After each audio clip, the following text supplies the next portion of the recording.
Tonight we're heading back into the woods for 4 unsettling Bigfoot encounters. 2 involved young Bigfoot that seemed almost as frightened as the people who saw them. One farmer's Jack Russell disappeared into the woods, only to mysteriously return.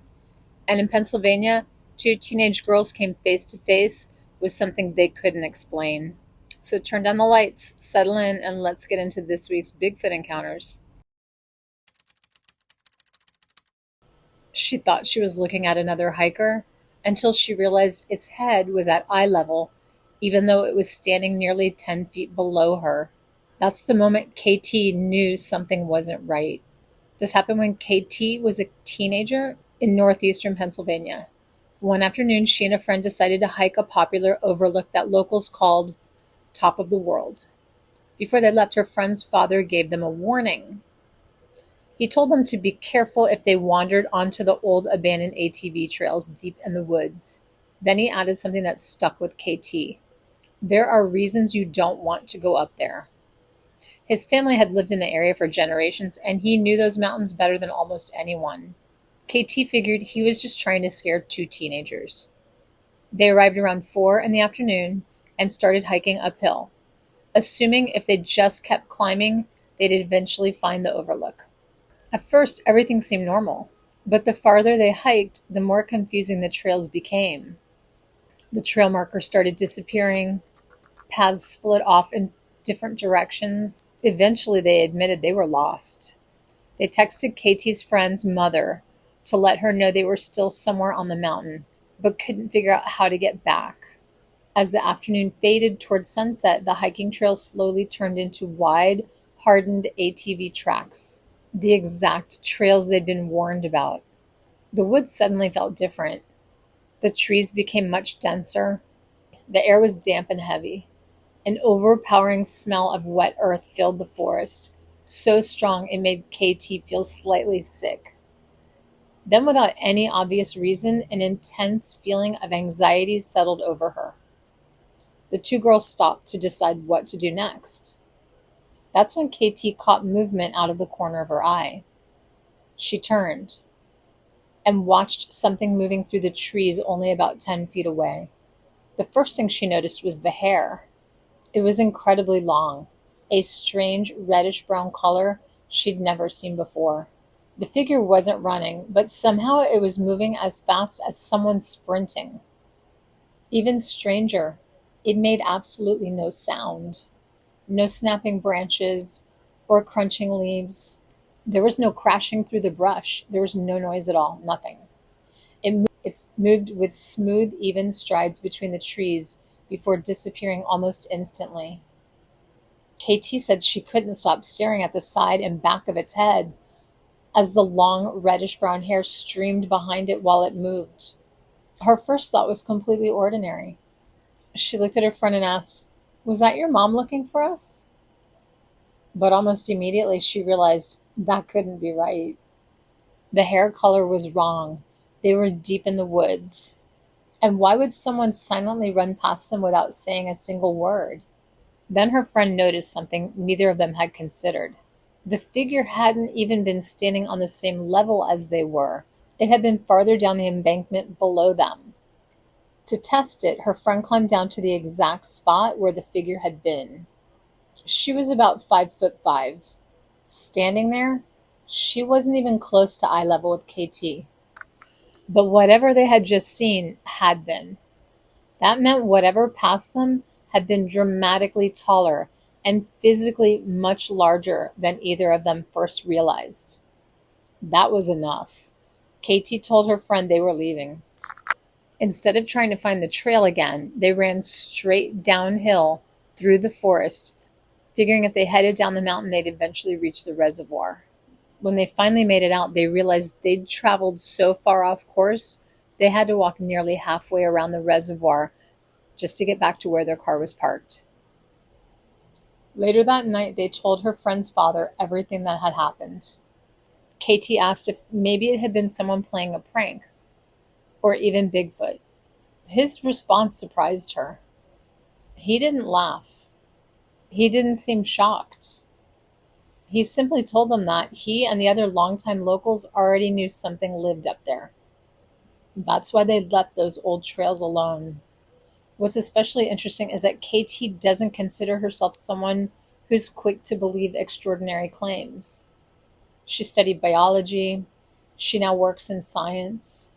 She openly says that there's no confirmed scientific evidence proving Bigfoot exists. People have suggested she probably saw a black bear, but KT says she knows it wasn't a bear. It wasn't a person. And it wasn't anything she'd ever seen before or since. She still remembers the silence. She still remembers the overpowering earthy smell. And she still remembers the feeling that something was watching them long before they ever saw it. So KT's experience shares several details commonly reported in alleged Sasquatch encounters throughout Pennsylvania. Witnesses often describe tall figures moving through dense forests at incredible speed without making the noise you'd expect. Another recurring detail is an overwhelming musky or earthy odor that leaves people feeling nauseated or deeply uneasy. Even the height discrepancy KT described, where the figure appeared to be at eye level despite standing lower on an embankment, has appeared in other witness accounts of unusually tall bipedal figures. Pennsylvania is widely recognized as one of the country's most active regions for reported Bigfoot sightings, with more than 1,300 documented reports dating back to the 1800s. Many come from the state's vast forests, remote mountains, and abandoned logging or ATV trails. The same kinds of places where longtime hunters and locals have quietly passed down stories of areas they simply choose to avoid. Whether KT encountered an undiscovered animal, misidentified something unusual, or experienced something that can't easily be explained, her story has never changed. So what do you think KT saw in the Pennsylvania woods that evening? Please leave your comments for KT. I'll be sharing a link to this video with her. Did these teenagers accidentally run into a baby Bigfoot? They still can't explain what chased them in the woods of northern Indiana. Last year, a teenager we'll call Justin for the story and a few of his friends were playing nighttime freeze tag in the woods near his home in northern Indiana. It was one of those nights where the darkness was so thick you couldn't see more than 10 feet in front of you. Justin and one friend split off from the others and wandered down a narrow trail that connected a hayfield to a dense stretch of woods. Nearby was a hedge apple tree. They decided it would be funny to grab a couple of the heavy fruits and ambush the other team. Each of them grabbed 2 hedge apples and quietly crept through the darkness. Then they heard it. It wasn't footsteps and it wasn't voices. Justin described it as a strange, coughing, huffing sound coming from just ahead. Since it was late fall and everyone seemed to be getting sick, they figured it had to be one of their friends trying not to cough. So they slowly moved closer. When they thought they were only a few feet away, Justin's friend leaned forward and whispered, "Hello." The response was immediate. Something burst out of the brush. It charged straight toward them, then suddenly stopped just a few feet away. For several long seconds, it simply stared at them, almost as if it was trying to figure out what they were. Panicking, Justin started throwing hedge apples. He says one of them hit the creature. That's when everything changed. A high-pitched snarl exploded through the night so loudly that Justin said he could actually feel it in his chest. In that instant, both boys realized this wasn't one of their friends. First, where was the other teammate? Second, none of their friends could make a sound like that. And third, the size. Justin estimated it stood about as tall as a 3rd or 4th grader. Small, but definitely not toddler-sized. Then it took off. Justin said the thing could absolutely boogie. It sprinted down a nearby ATV trail faster than either of them thought possible before disappearing into the woods. His friend says he could still hear it running until there was one loud crash, almost as if whatever it was had tripped and fallen while trying to get away. That was enough. The 2 teenagers ran as fast as they could back to the house. When they got there, the other 2 friends were sitting calmly in the garage, drinking soda. They had never been anywhere near the trail. To this day, people tell Justin it was probably just his friends playing a prank, that the darkness made his imagination run wild. But Justin and his friend both insist they know exactly what they saw and what they heard. Could it have been a juvenile Bigfoot? The story shares several details commonly reported in juvenile cryptid encounters: a small human like figure, incredible speed, strange coughing or huffing sounds, and the way it stopped to study them before running away. But there are also more ordinary explanations. A startled raccoon, coyote, fox, or even a large dog could account for much of what happened. Those animals can make surprisingly unsettling coughs, huffs, and snarls. They can move incredibly fast through the woods, and they can react aggressively after being hit by an object. Whatever Justin encountered that night, he still has no explanation. So, what do you think they saw? Was it a frightened animal, or was it something much stranger? Please leave your comments for Justin below. Thanks. He thought Bigfoot was nothing more than a campfire story until he came face to face with one that looked just as terrified as he was. Before Mike's encounter, it's important to know where this happened. In August of 1998, 17-year-old Mike traveled with his uncle to a remote fishing cabin near Randall, Washington, in a tiny town sitting on the edge of the Gifford-Pinchot National Forest, one of the most active Bigfoot sighting regions in the United States. The area is covered in dense old-growth forest, deep volcanic ravines, and miles of isolated logging roads. Washington leads the nation in reported Sasquatch encounters, and this region has produced decades of reports describing towering upright creatures, strange wood knocks, booming vocalizations, and even rocks being thrown from the forest. Just south of this legendary Ape Canyon, where miners claimed they were attacked by rock-throwing ape-like creatures in 1924. Whether you believe those stories or not, this is one of America's most infamous Bigfoot hotspots. Mike and his uncle had spent the day fishing near Lake Scanawa and didn't get back to the cabin until dusk. As they pulled up the winding gravel driveway, they both noticed something moving between the thin alder trees. It was upright, massive, and undeniably fast. Mike said it moved like a giant spider, far quicker than something that size should have been able to move. Thinking someone was trespassing, his uncle slowly drove the truck closer. The figure stopped among the trees, facing away from them, swaying gently with the wind until it nearly disappeared into the shadows. When the truck rolled to within about 10 yards, the creature stepped into the open. Instead of charging, it froze. Then it dropped into a deep squat, almost like it had run out of places to hide.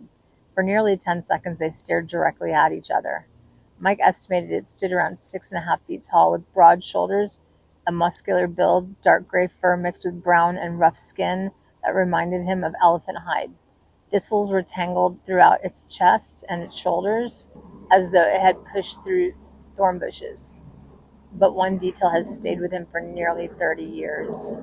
It looked terrified. Its lower lip quivered, its jaw stuck forward. It nervously sifted through the gravel with its fingers while slowly rotating its upper body in circles, almost like an owl. Mike even had this strange feeling he wasn't looking at a fully grown adult, but a juvenile. Sitting in the truck's center console was a Polaroid camera. Very slowly, Mike reached for it. The second he grabbed the camera and cracked open the truck door, ting, ting, ting, gravel exploded across the windshield and struck him. At that exact moment, the creature disappeared into the brush with an explosive crash. Only afterward did Mike realize what likely happened. The creature had thrown a handful of gravel behind itself as it fled, almost like creating a distraction before vanishing into the forest. Mike managed to snap a few blurry photos of the disturbed brush before noticing something strange lying on the ground. The stick the creature had been carrying was actually a dried, flattened garter snake about 1.5 feet long. He still has no explanation for that. As it ran away, he noticed the fur around its shoulders and the back of its neck was longer, matted, and caked with mud or filth. Then came the smell: burnt hair, wet dog, and an overpowering human body odor. His uncle simply looked over and said, "Well, you don't see that every day, do you?" Then changed the subject as if nothing had happened. But the strangest part was still to come.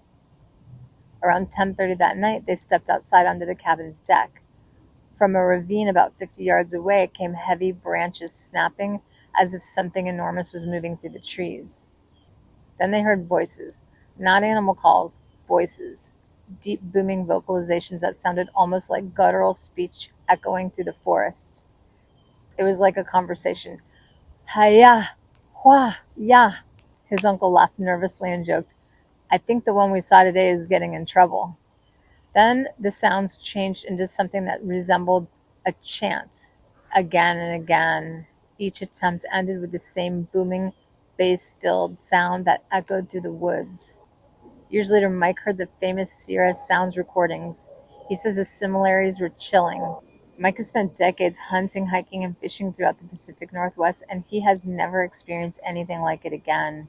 What still haunts him isn't the creature's size, or the smell, or even the strange voices. It's the look on its face, because whatever they encountered that evening seemed just as frightened of them as they were of it. So skeptics believe encounters like this could be misidentified wildlife, an unusually convincing hoax, or the effects of adrenaline on the memory.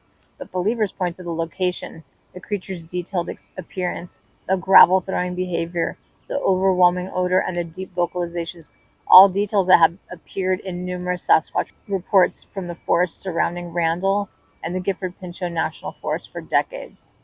So what do you think Mike encountered that night?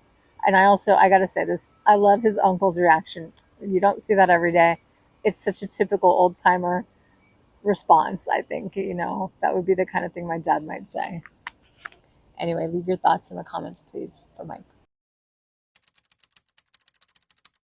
An Oklahoma farmer says he watched a giant hairy figure steal his Jack Russell, but what happened next is the part no one can explain. The story was shared by Matthew, and according to his family, it happened just within the past month at his grandparents' farmhouse in rural Oklahoma. Late one night, Matthew's uncle was jolted awake by the kennel dogs barking like crazy. Something had them completely worked up.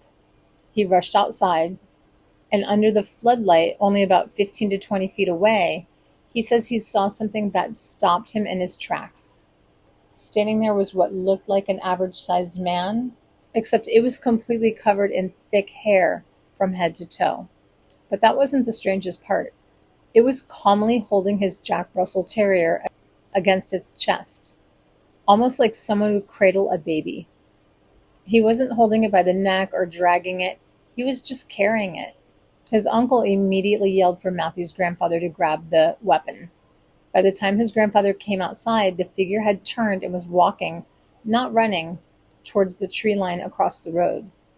His grandfather refused to fire. The dog was too close, and he was afraid he'd hit it instead. So the two of them stood on the porch, watching this strange figure disappear into the darkness. Neither of them was willing to follow it into the woods. Then about 30 minutes later, the Jack Russell came sprinting back out of the tree line, completely unharmed. It didn't appear injured. It wasn't acting terrified. It simply came home. When Matthew asked more questions later, his uncle said he never saw the figure's face because it was turned away the entire time. He also described it as being covered in hair over its entire body, roughly the size of an average adult man, and moving with a calm, deliberate walk. His grandfather remembered something else, a powerful, musky odor that reminded him of a skunk. No obvious tracks were found the next morning, even though the figure crossed a gravel road before disappearing into the woods. So what could they have seen? In Oklahoma, stories of large, hairy beings go back before modern Bigfoot sightings. Choctaw tradition tells of the Shamp, while Chickasaw folklore describes the Lofa, both large, hairy, human-like beings often associated with an overpowering odor. In many indigenous traditions, these aren't viewed as monsters, but as ancient wild people or intelligent beings living apart from humans. Interestingly, there are also reports in Bigfoot research describing these creatures showing curiosity towards livestock and pets instead of attacking them.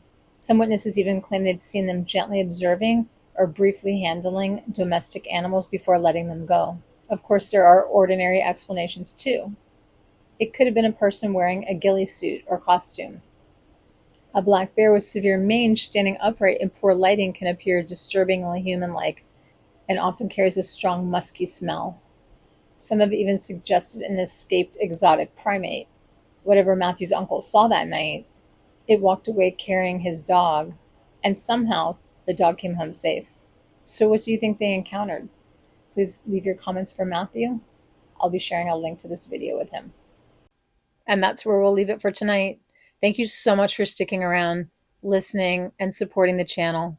If you enjoyed these stories, please consider liking the video, sharing it with someone who loves the unexplained, and subscribing for more true scary stories, strange encounters, and folklore.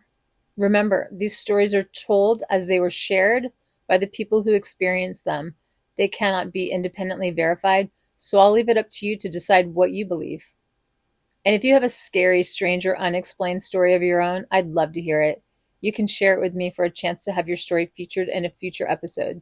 Until next time, stay safe, stay curious, and maybe don't wander too far into the woods after dark. Good night.